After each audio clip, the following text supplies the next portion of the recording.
পছন্দ। আমার বাড়ির সামনে আমি কিছু ফুলের গাছ লাগাবো। আমারও তো গাছ লাগাতে অনেক ভালো লাগে মিনা। চল, ওই দেখ, ওই জঙ্গলের মধ্যে ওই সাধু বাবাটা বসে ধ্যান করছে। চল তো গিয়ে দেখি কি করে। চল চল, আমরা সাধু বাবার থেকে জাদু শিখবো।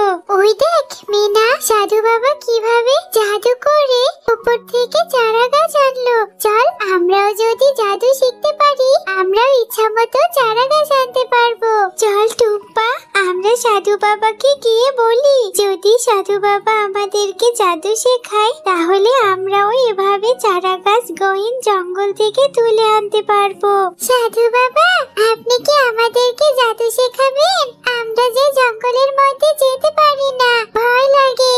আমাদের চারা গাছ অনেক পছন্দ। জাদু শিখে আমরা চারা গাছ আনবো। আরে তোমরা অনেক ছোট বাচ্চা, আমার ধ্যান ভঙ্গ করলে কেন? তোমরা কি জাদু শিখতে পারবে? আর তোমরা চারা গাছ দিয়ে কি করবে? আমরা ফুলের ও ফলের গাছের চারা লাগাবো। আমরা যে জঙ্গলের মধ্যে যেতে ভয় পাই, তাই আপনি আমাদের জাদু শিখিয়ে দিন। আমরা গহীন জঙ্গল থেকে জাদুর মাধ্যমে চারা গাছ তুলে আনবো। আচ্ছা ঠিক আছে, তাহলে আমার এই মন্ত্রটি মুখস্থ করে নাও। আর এই নাও, এই দুটো গাছের শিকড় দিয়ে দিচ্ছি। এই গাছের শিকড় দুটো দিয়ে তোমরা মন্ত্র পড়ে জঙ্গল থেকে চারা গাছ আনতে পারবে। সাধু বাবা, আমরা মন্ত্রটি মুখস্থ করে নিয়েছি। এই দেখুন, মিনা মন্ত্রটি পড়। এরপর মিনা ও টুম্পা সাধু বাবার শিখিয়ে দেওয়া মন্ত্র পড়ে তারা জাদু করে দুটি চারা গাছ নিয়ে আসে। সাধু বাবা, দেখুন দেখুন, আমরা আপনার শিখিয়ে দেওয়া মন্ত্রটি পড়ে দুইজন দুইটা চারা গাছ এনেছি। একটা গোলাপ ফুলের চারা আর একটি আম গাছের চারা। এখন থেকে আমরা রোজ রোজ জাদু করে গাছের চারা নিয়ে আসবো। বাহ, তোমরা দুইজনই অনেক ভালো পেরেছো। আচ্ছা ঠিক আছে, তোমরা এই শিকড় দুটি নিয়ে যাও। এখন থেকে এই শিকড় দিয়ে মন্ত্র পড়ে তোমরা চারা গাছ নিয়ে আসতে পারবে, তবে সাবধানে কাজ করবে। এই যে আসছেন আমার মহারানী। এই টুম্পা, এতক্ষণ কোথায় ছিলি? সারাদিন শুধু ঘুরঘুর করে ঘুরে বেড়ালে হবে? বাড়িতে কি খাওয়া দাওয়া নেই তোর? আর সাথে করে এই শিকড় বাকড় গাছের চারা কি নিয়ে এসেছিস? এগুলো কোথায় পেলি তুই? মা জানো, আমি এই গাছের চারাটি গহীন জঙ্গল থেকে তুলে এনেছি। টুম্পা, এগুলো তুই কি বলছিস? তুই গহীন জঙ্গলে গিয়েছিলি? তোর বড্ড সাহস বেড়েছে, তাই না? আরে মা, আমার কথাটা তো শুনবে। আমি জঙ্গলের মধ্যে একটি সাধু বাবার থেকে জাদু মন্ত্র শিখেছি। সেই জাদু মন্ত্রের মাধ্যমে এই চারা গাছটি গহীন জঙ্গল থেকে তুলে এনেছি। তোর কি মাথা খারাপ হয়েছে নাকি? এতটুকুনি বাচ্চা মেয়ে, তুই আবার জাদু শিখেছিস, আবার জাদু দিয়ে গহীন জঙ্গল থেকে চারা গাছে তুলে এনেছিস। ঠিক আছে, দেখবো তোর জাদু। আগে কাজগুলো সেরে নি। যা, এক্ষুনি ঘরে যা বলছি। টুম্পা, এবার দেখা তো আমাকে তোর জাদু। তুই নাকি জাদু করে গহীন জঙ্গল থেকে চারা গাছ নিয়ে আসতে জানিস। দেখা আমাকে এখন। আচ্ছা মা, এই দেখো, আমি এক্ষুনি মন্ত্র পড়ে জাদু করে দুইটা চারা গাছ এনেছি। এভাবে টুম্পা সাধু বাবার শেখানো মন্ত্র পড়ে জাদু করে অনেকগুলো চারা গাছ নিয়ে আসে। আরে হ্যাঁ টুম্পা, তুই তো সত্যি জাদু শিখে গেছিস।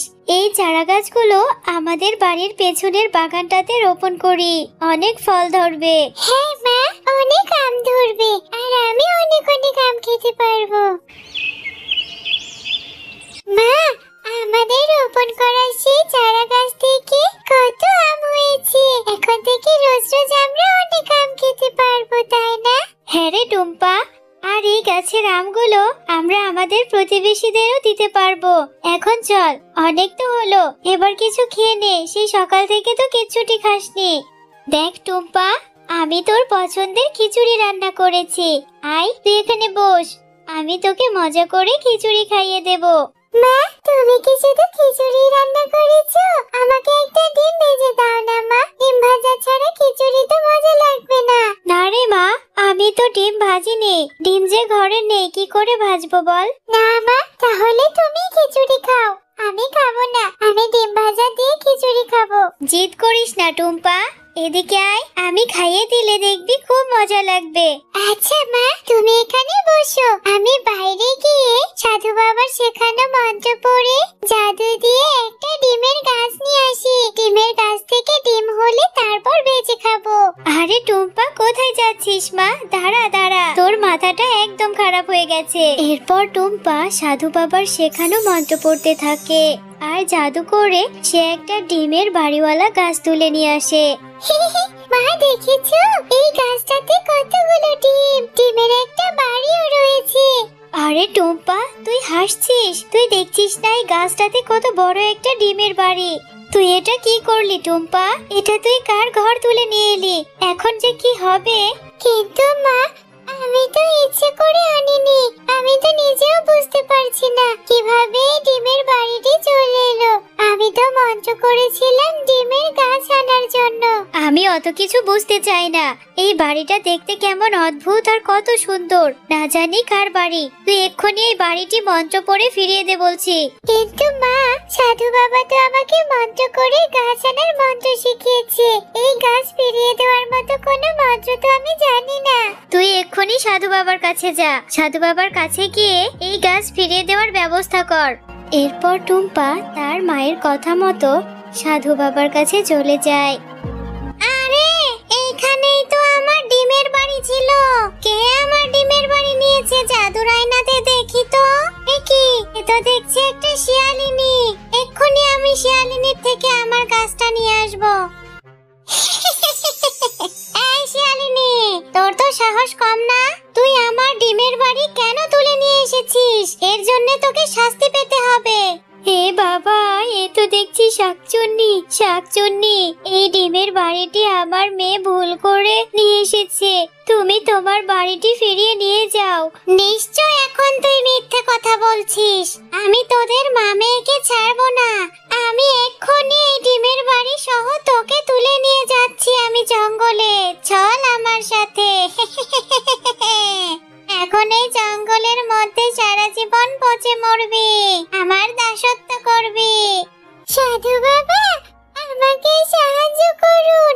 আমি যে ভুল করে মন্ত্র পড়ে একটা ডিমের বাড়ি নিয়ে এসেছি, এখন সেটা তো আমি ফিরিয়ে দিতে পারছি না। আমি সব জানি রে বাচ্চা, ওটা একটা শাকচুন্নির ডিমের বাড়ি। সেই শাকচুন্নি তার ডিমের বাড়ি খুঁজতে তোর বাড়িতে এসেছিল, আর সে তোর মাকে ওখান থেকে উঠিয়ে নিয়ে চলে গেছে। সাধু বাবা, এটা আপনি কি বলছেন? আমার মাকে আপনি ফিরিয়ে এনে দিন। তুমি কেঁদো না, তুমি আমার সাথে চলো। এক্ষুনি আমরা ওই শাকচুন্নির জঙ্গলের মধ্যে যাব। ওখানে গিয়ে তোমার মাকে ফিরিয়ে নিয়ে আসবো। এরপর সাধু বাবা টুম্পাকে নিয়ে সেই জঙ্গলে যায়। শাকচুন্নি, তুমি আমার মাকে ছেড়ে দাও। আমি ভুল মন্ত্র পড়ে তোমার এই ডিমের বাড়িতে নিয়ে গিয়েছিলাম। আমি তোমার বাড়িতে ইচ্ছা করে নেইনি। আমি তোর মাকে ছাড়বো না। এখানে তোকেও আটকে রাখবো। তুই কেন এই সাধু বাবাকে সাথে করে নিয়ে এসেছিস? আমার হাত থেকে তোরা বাঁচতে পারবি না। শাকচুন্নি, আমি এখানে তোর সাথে লড়াই করতে আসিনি। এক্ষুনি ওদের ছেড়ে দে বলছি। তুই তো তোর ডিমের বাড়ি বুঝে পেয়েছিস, না হলে কিন্তু তোকে জ্যান্ত জ্বালিয়ে মারবো। সাধু বাবা, আমাকে মেরো না। আমি ওদেরকে ছেড়ে দিচ্ছি। তার সাথে আমার এই ডিমের বাড়িটি ওদের উপহার দিয়ে দিচ্ছি। আমার এই ডিমের বাড়িতে হিরে জহরত ধন সম্পদ সবকিছু পেয়ে যাবে। অনেক ভালো ভালো খাবারও পেয়ে যাবে। আমাকে ছেড়ে দাও।